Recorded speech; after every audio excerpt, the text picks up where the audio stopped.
साथियों नमस्कार। मित्रों, जैसा कि आप स्क्रीन पर देख रहे हो, इंडियन कोस्ट गार्ड मित्रों बहुत ही अच्छी, और मुझे ये बात इंडियन कोस्ट गार्ड की लगी कि एक तो ये मिनिस्टर ऑफ डिफेंस में आता है। इंडियन कोस्ट गार्ड का मतलब है तटरक्षक बल।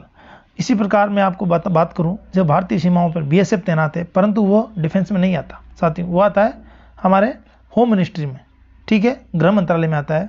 परंतु हमारे देश की सेनाएं, एयरफोर्स हो या फिर इंडियन मिलिट्री है या फिर नेवी है, वो सब किस में आते हैं? मिनिस्ट्री ऑफ डिफेंस में। उसी प्रकार कोस्ट गार्ड भी किस में आता है साथियों? मिनिस्ट्री ऑफ डिफेंस में आता है। और ये मुझे इसलिए भी बेटर लगा क्योंकि अग्निमित्र से तो लाख गुना अच्छा है साथियों, ये परमानेंट जॉब है। और यह भी अग्निमित्र भी मिनिस्ट्री ऑफ डिफेंस में आएगा, ये भी मिनिस्ट्री ऑफ डिफेंस में आएगा। तो जो बच्चे अग्निमित्र से भी रह गए हैं कुछ अंकों से, तो उन बच्चों के लिए भी गोल्डन अपॉर्चुनिटी है। दौड़ भी उससे अग्निमित्र में जो है उससे कम होती है, इंडियन मिलिट्री से, इसमें थल सेना से, तो गोल्डन अपॉर्चुनिटी मानता हूं मैं उन बच्चों के लिए। तो साथियों ध्यान से देखिए साथियों, इसमें दो प्रकार की आपकी पोस्ट निकली। एक तो निकली है नाविक जनरल ड्यूटी की, दूसरी निकली है नाविक डोमेस्टिक ब्रांच की। साथियों 6 फरवरी से स्टार्ट होंगे और 16 फरवरी को ही खत्म हो जाएगा इसका फॉर्म भरने का। तो ओनली आपको 10-11 दिन मिल रहे हैं। तो आप जैसे ही स्टार्ट होते हैं तुरंत ये फॉर्म जरूर अप्लाई करें, लेट ना हो, अन्यथा चूक जाएंगे। एलिजिबल क्राइटेरिया आप यहाँ पे देखो साथियों, मेन बात करते हैं, वीडियो नहीं तो लंबा हो जाता है। सिर्फ मेल इंडियन सिटीजन, मतलब महिलाएं इसमें अप्लाई नहीं कर सकती, सिर्फ पुरुष, भारतीय पुरुष इसमें अप्लाई कर सकते हैं। पोस्ट का नाम मैं पहले बता दिया, नाविक जनरल ड्यूटी और नाविक डोमेस्टिक ब्रांच। क्या क्या योग्यताएं रखी गई है वो सबसे इंपॉर्टेंट है। एजुकेशन क्वालिफिकेशन साथियों, नाविक जो जनरल ड्यूटी है उसके लिए 10th+2 अर्थात 12वीं पास होना वो जरूरी है, और वो भी मैथ साइंस के साथ। आपके पास मैथ्स होना चाहिए, और दूसरा फिजिक्स सब्जेक्ट अनिवार्य है। 2 सब्जेक्ट आपके 12th में अगर हैं तो ही आप नाविक जनरल ड्यूटी में फॉर्म भर सकते हैं। दूसरा है नाविक डोमेस्टिक ब्रांच, सिर्फ इसमें 10वीं क्लास, आप मात्र 10वीं पास से होने चाहिए। कहीं से भी 10th कर रखा हो आपने, किसी भी स्टेट से, सीबीएसई से, वो सब इसमें चलेगा। ठीक है दोस्तों, अब जो सबसे इंपॉर्टेंट है वो आता है एज क्राइटेरिया। साथियों इसमें एज है 18 से 22 साल की अगर आपकी उम्र है तो आप जनरल के लिए एलिजिबल हैं, और गवर्नमेंट के नियम अनुसार 5 साल की छूट मिलेगी ST/SC के अभ्यर्थियों को, और 3 साल की छूट मिलेगी OBC के अभ्यर्थियों को। ठीक है दोस्तों, अब इसमें हम वैकेंसी जो उस पर बात कर लेते हैं साथियों। जो GD की वैकेंसी है वो है 225 वैकेंसी, और जो डोमेस्टिक ब्रांच की वैकेंसी है वो है ओनली 30 वैकेंसी। तो और जो डिटेल है वो रिजर्वेशन वाइज यहाँ पर बांट दी गई है, इसको आप आसानी से आराम से देख सकते हो, मैं डिटेल में बताने की जरूरत नहीं है। ठीक है दोस्तों, अब हम बात करते हैं इसके सिलेक्शन प्रोसीजर पे। साथियों इसमें घबराने की जरूरत नहीं है। सिलेक्शन प्रोसीजर इन्होंने ऐसा दे दिया कि जो भी नए बच्चे देखेंगे एक बार सोचेंगे कि इतना लंबा स्टेज 1, 2, 3, 4 4 स्टेज दे दिया, इसमें घबराने की जरूरत नहीं है। कोई 4 स्टेज नहीं है, ये 4 स्टेज वैसे ही जैसे दूसरी नौकरी में होते हैं। आप इंडियन आर्मी में जाओगे तभी यही है, आप इनके अलावा दूसरी नौकरी में जाओगे तभी यही प्रोसीजर है, सिविल नौकरी में भी यही प्रोसीजर है। तो यहाँ 4 स्टेज देख के घबराने की जरूरत नहीं है, सिर्फ नॉर्मल है, वही जो और में होता है, सिर्फ इन्होंने नाम दे दिया है, उसको स्टेज बना दिया है साथियों। अब इसमें फर्स्ट स्टेज साथियों, आप दूसरा जो एग्जाम देते हो उसमें भी पहला स्टेज रिटर्न टेस्ट का होता है, तो यहाँ भी फर्स्ट आपको रिटर्न टेस्ट लिया जा रहा है। अब जो रिटर्न टेस्ट लिया जा रहा है, एक बात मैं आपको जनरल बात ध्यान रखूँ तो नए बच्चों के लिए बता दूँ जो इन्होंने 10th पास किया है, साथियों आपके जो मार्कशीट में जो नाम है वही आपका नाम, पैन कार्ड, आधार कार्ड सेम होना चाहिए, फादर्स का नाम की स्पेलिंग भी सेम होनी चाहिए। अदरवाइज इस तरह के आप सिलेक्शन हो जाता है तो आपको डॉक्यूमेंट सिलेक्शन में निकाल दिया जा सकता है, क्योंकि इनके रूल टफ होते हैं डिफेंस के। एक बार बाहर निकाल दिया तो निकाल ही देंगे, कोई चांस नहीं है वापस ले। तो ऐसी स्थिति किसी बच्चे के साथ नहीं है, बड़ा दुख होता है ऐसी स्थिति में आने पर। तो इस चीज़ का अवश्य ध्यान रखिए, स्पेलिंग का विशेष ध्यान रखिए, आप जो भी डॉक्यूमेंट बनाते हैं सेम होना चाहिए। अब हम बात कर लेते हैं इसके क्या क्या सिलेक्शन प्रोसेस है। उसमें रिटन टेस्ट में क्या है साथियों, जो DB है, डोमेस्टिक है, डोमेस्टिक ब्रांच में सिर्फ सेक्शन 1 ही होगा, सेक्शन 2 नहीं होगा, मतलब एक ही पेपर होगा। ठीक है, दूसरा, एक मिनट, सॉरी साथियों। अब बात करते हैं साथियों, इसमें डोमेस्टिक ब्रांच में सेक्शन 1 ही है, मतलब एक ही एग्जाम होगा रिटन टेस्ट का। और इसमें ये बात आप ध्यान रखिए कि 30 मार्क्स आना जरूरी है आपके पेपर में, सिर्फ जनरल, EWS और OBC के बच्चों के लिए। अगर आप रिजर्व कैटेगरी से SC/ST हैं तो 27 नंबर आना बहुत जरूरी है। इससे कम नंबर आते हैं तो आप यहीं पर डिस्क्वालीफाई हो जाओगे, अगले स्टेज पे आप नहीं पहुंच पाओगे। इसी प्रकार जो GD का वैकेंसी है साथियों, इसमें 2 पेपर होंगे आपके, सेक्शन 1 और 2। सेक्शन 1 में आपको कितना नंबर चाहिए साथियों, इसमें 30 नंबर आना आपको जरूरी है, और सेक्शन 2 में 20 नंबर आना जरूरी है। किसके लिए? जनरल, EWS और OBC के बच्चों के लिए। और अगर आप ST/SC से रिजर्व करते हैं तो सेक्शन 1 में 27 और सेक्शन फर्स्ट में 27 और सेक्शन सेकंड में 17 नंबर आना जरूरी है, तभी आप रिजर्व कैटेगरी से तब आप पास माने जाएंगे। अगर इससे कम आता है तो आप यहीं पे फेल हो जाओगे, अगली स्टेज पे आप नहीं पहुंच पाओगे। तो मिनिमम क्राइटेरिया है पासिंग मार्क्स को बुलाना जरूरी है। अब हम आगे बढ़ते हैं साथियों। यहाँ बताया गया कि सेक्शन 1 और सेक्शन 2 में क्या आएगा, तो ये तो नॉर्मल है कि कितने क्वेश्चन होंगे, कोई ज़्यादा बड़ी बात नहीं है।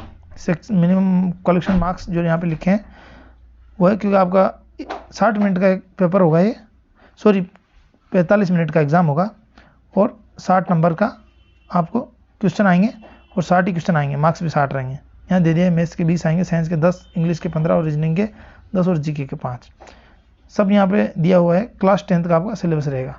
सेकंड जो सेक्शन है इसमें 12th मैथ्स एंड फिजिक्स का सिलेबस रहेगा और इसमें मैथ्स और फिजिक्स के 25-25 क्वेश्चन आएंगे। 30 मिनट का आपको समय रहेगा, 50 क्वेश्चन रहेंगे और 50 ही नंबर रहेंगे।